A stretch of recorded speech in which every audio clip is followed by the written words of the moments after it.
నమశంకరాయ.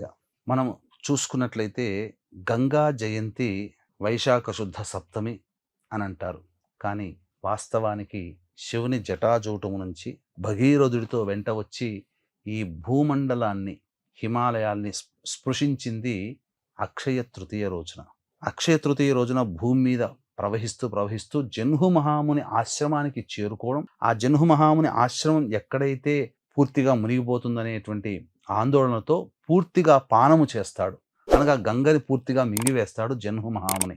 తర్వాత భగీరథుడు దేవాది దేవతలు వేడుకోగా నోటి నుంచి మళ్ళీ పంపిస్తే బయటికి వదిలితే అపవిత్రమవుతుంది, ఎంగిలి అవుతుందని కుడి చెవి గుండా జహ్ను మహాముని ఆ యొక్క గంగని మళ్ళీ వదులుతాడు.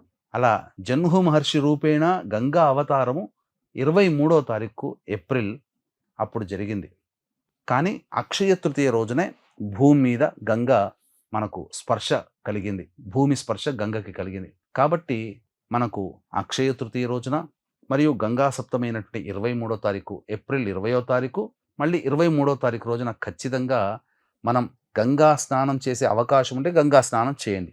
ఒకవేళ మనం దూరంగా ఉన్నాం లేదు అనంటే పూజా స్టోర్‌లో గంగ నీరు దొరుకుతుంది. ఆ గంగ నీరుని మనం స్నానం చేసే బకెట్‌లో వేసుకొని గంగలో స్నానం ఆచరిస్తున్నట్టుగా భావన చేస్తూ కాశీలో మనం వెళ్ళాము సశరీరముగా మనం ఆ ఘాట్లో స్నానం చేశాము, మనకు తెలియదా నేను ఇంతవరకు గంగను చూడలేదు అంటే యూట్యూబ్లో చూడండి, గంగా ఘాట్లన్నీ మీకు తెలుస్తాయి. ఆ ఘాట్లో మనం వెళ్ళినట్టుగా భావన చేసుకుంటూ స్నానం ఆచరిస్తూ ఉంటే సాక్షాత్తు మన శరీరము గంగలో స్నానం ఆచరించిన పుణ్య ఫలితం దక్కుతుంది. ఈ 2 సందర్భాల్లో తప్పకుండా ఇంట్లోనైనా కానీ ఆచరించండి. గంగాదేవి యొక్క అనుగ్రహాన్ని పొందితే సకల పాపాలు తొలగిపోతాయని చెప్పవచ్చు. అలాగే